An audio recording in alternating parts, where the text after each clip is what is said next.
Shout out to EA Sports for flying me down to Orlando and allowing me to capture some early Madden 18 footage, including this Draft Champions game versus Good Game Bro, aka Doug. We're going to be showing the full draft before we get into the game so you guys can see all the new cards, all their ratings, how we drafted our squad, and the fact that Draft Champions is now 20 rounds instead of 15 rounds. That is the big change in Draft Champions this year. 5 extra rounds to draft impact players. We'll see how that affects our squad. We'll see how it looks after those 5 extra rounds as we get Kirk Cousins as our quarterback. We got Latavius Murray as our running back, and we got Deion Jones, one of the fastest linebackers in the game, in the middle to patrol the field. So far, so good. We got Kyle Rudolph, an elite tight end, a big body guy we can throw the ball to, and it should be time to add Devontae Adams, because we already have a running back, don't need Lamar Miller, already have a tight end, don't want to stack up with too many tight ends, and you can have 3 to 4 good receivers in Draft Champions to get away with it. So we end up drafting Devontae Adams, even though he wasn't the highest overall player,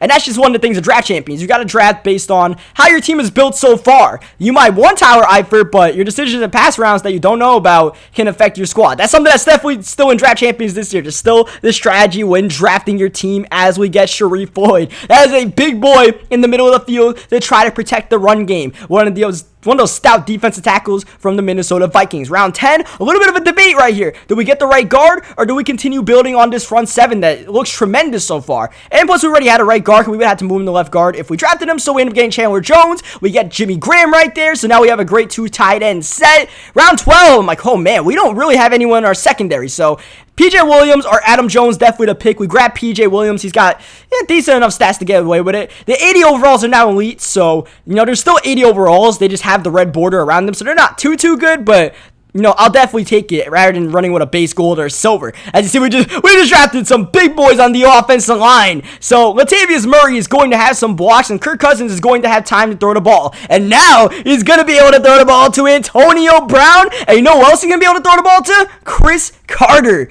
I mean, that's really the only position that we need right there. We already have a quarterback. We already have a left tackle. So now we have Antonio Brown and Chris Carter, which is pretty much the best receiving duo on day 1 in Madden Ultimate Team, and we have it on our Draft Champion squad. So that's pretty hype as we grab Micah Hyde in the 17th round, nearing the end of the draft with these 5 extra picks. Feeling good about the guys we're picking up so far, and I really want to get Tyreek Hill. 90 speed is screaming in my ears, but we already have enough receivers, and I gotta continue building up in that secondary. So we grab Kareem Jackson, round 19.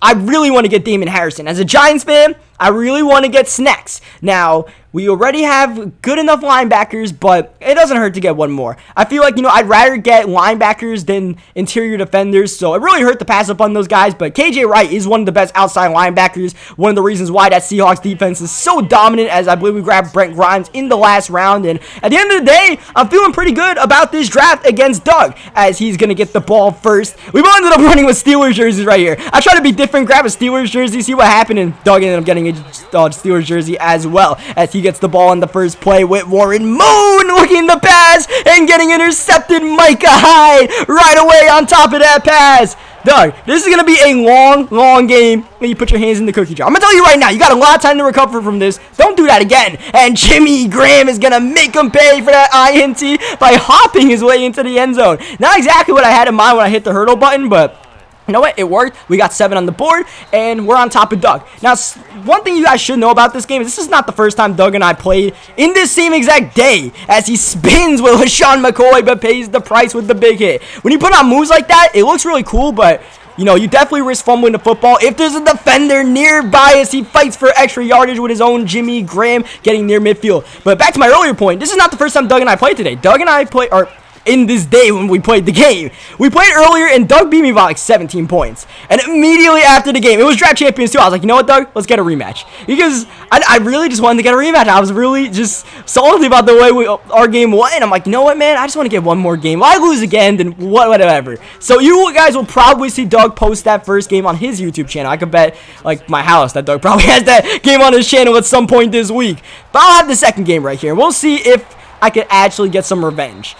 Or if Doug's just too good for me, man, because he might just be. Doug beat me last year by like 42 points when we flew down to Orlando to play Madden 17. So, I mean, the records aren't really looking too good in my favor. But one thing that I like that I have is the wide receiving core. But when we force it like that, nothing good will happen except an interception. So thankfully that was dropped, and unfortunately that one was dropped, trying to give AB a chance to get the catch. Incomplete. Third down though. We actually catch him off guard by running the football and getting the first down, and the juke move getting us a couple extra yards, or hurting us. We might have actually been able to get more yards without the juke move, as Kirk Cousins delivering a dime to Chris Carter, already with a 7-point lead, trying to get a 2-possession lead before the first period even ends. Oh, Kirk asking a little bit too much on the run to try to find Carter's second down, running with Murray, having some success running the football. Another first down on the ground. Remember, we drafted a beastly offensive line, so we should be able to have some success on the ground as Murray. I gotta calm down with the spin moves. I'm doing one too many right there, and you know, Murray's not the most elusive running back, so it's not helping us out too much as Jimmy Graham drops the touchdown. Third down, running one more time with Murray. Look at those seal blocks downfield. And look at those wide receivers blocking, man. That's something that did not happen in Madden 17 that now happens in Madden 18. One thing that worked very well in Madden 17, the high point pass. It's not as dominant in this year's game, but if you do it to the right player in the right situation like Jimmy Graham, and at least give him a chance to catch those, sometimes he'll come down with it. That was a little bit more lucky than good with the Jimmy Graham catch. But you know, we're up 14-0. I'm not really going to complain about it, all right? As he throws the ball underneath. Not enough for the first down, so it's third down and 4. Warren Moon looking to pass. Got some space to take off himself. Warren Moon getting blocks and sliding down. He had a chance to make one guy miss and try to get in the end zone, but he decided to do the smart thing and get down and lift the play another day, taking a shot, but that is incomplete. Second down. Once again, Warren Moon. A pass-heavy attack, but he goes to the corner and gets intercepted by Kareem Jackson this time. It's a different player, but it's the same result. When you put your hands in a cookie jar, that's what's going to happen. And Doug's about to lose by 50 if he keeps on doing that, so he better watch where he's throwing the football. And our offense is looking pretty good running right now, patiently waiting for those blocks to set up. A little bit of Le'Veon Bell style. Second down. A beautiful throw from Kirk Cousins as we enter the 2-minute warning. That's going to get us a first down. Next play, Cousins. Ooh, nearly had Brown, but double coverage forces the drop. Second down. Dump down to Murray. A stutter step, staying in bounds. And look at Latavius Murray fighting all the way to a third down in inches. He sends the blitz, but we got it well protected, though we just can't make the read. You can get all the protection you want, but you throw it in coverage, nothing good can happen as we run a fake on fourth down. It's a fumble.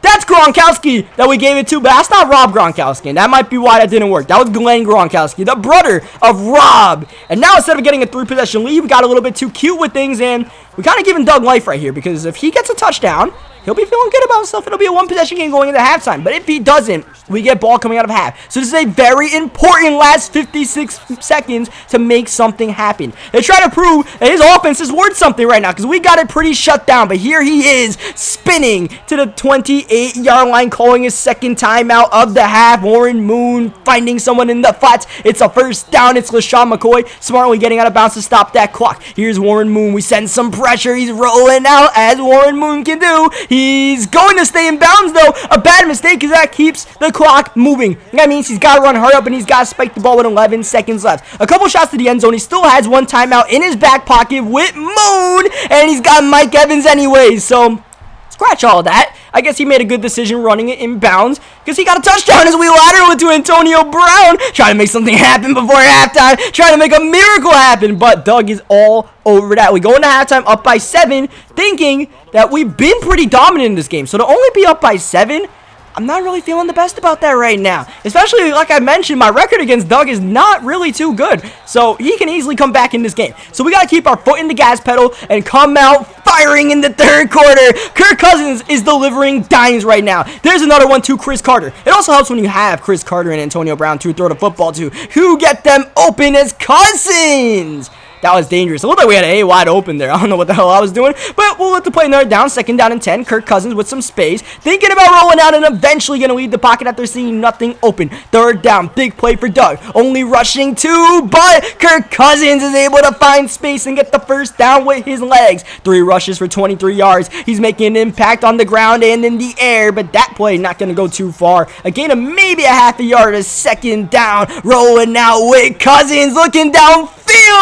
It's Chris Carter. Carter having a big time play, and that touchdown adds to his impressive resume on the day. And Kirk Cousins, once again, is firing some hot ones, man. I don't think Doug's got an answer for them, so it's going to have to be his offense that leads him back into this one and maybe find a way to force us into a mistake on the defensive end. Is LaShawn McCoy running the ball late third quarter. A little fake end around. Warren Moon with space after all of that to run, and now this time he's not getting down. He's sliding earlier, but now he's feeling a little bit of the pressure, taking a little bit more chances, and that time, though, you can't take that chance. Nothing open, just gets it away. Second down! A little bit too conservative, not throwing the screen, taking a second loss to 12. Third down and 22. Moon stepping up in the pocket, taking a shot, and it's caught. Just what the doctor ordered for Warren Moon and the Steelers offense as we start the fourth quarter in 4-down territory. Doug needing to get in the end zone, and LaShawn McCoy's got some plans to get it done. The juke move, and he's right back in it, but he's going to be down 8 instead of 7 because the PAT goes off the upright hand. No good. So now all Doug can really do is tie the game up. So we can play a little bit more aggressively right here, but I want to play keep away right now. I want to chew up a little bit of that clock, take some shots downfield, and eventually the goal is to make it a 2-possession game at some point in this drive. The ground game continues to be a success. 6 rushes for 47 yards. Even Antonio Brown is getting in the action, spinning upfield, getting a gain of 2.5. Second down, Cousins looking to throw, only rushing 3, so we got all the time in the world. The target passing is out. I tried to make something happen right there, but there was nothing to be had. This is a big third down here. He's got to get off the field at this point right before the 2-minute warning, and he gets the stop he needs. Problem is, we're keeping the offense on the field for 4th down and 9. This is a big-time decision, and it pays off as we find Antonio Brown.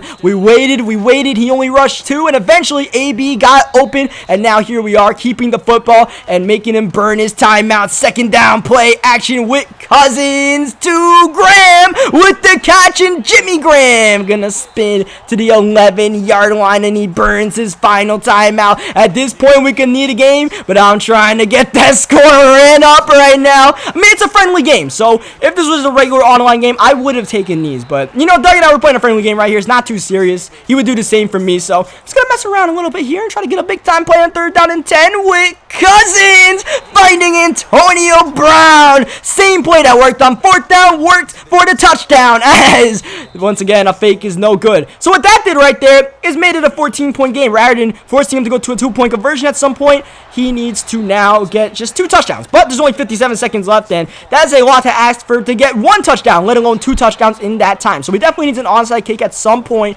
but first he needs to get into the end zone, and we're gonna make sure that doesn't happen. The loose ball down on the ground and incomplete. Warren Moon with 33 seconds left is fighting and wrapped up down to the ground by McDowell, and that is pretty much going to take all of the fight out of Doug, and we end up getting the victory and go on a timeout with 2 seconds left. I'll tell you what, man, I'm glad to get this victory because I like Doug as a person, but I don't like losing to him in Madden because he always has this, you know, I'm not that good at the game thing, and then when you play against him, you know, he ends up coming out and beating you, and when you talk to him after the game in debrief, he's like, yeah, you know, I was trying to take away your crossing routes. I know you were doing that, and it's like, you're actually pretty good at the game, man, if you know that much. So, you know, shout out to Doug. Good game. If you guys want to check him out, his channel's in the description. Leave a like in the video if you guys enjoyed it. Subscribe for more, and I'll catch you guys next time.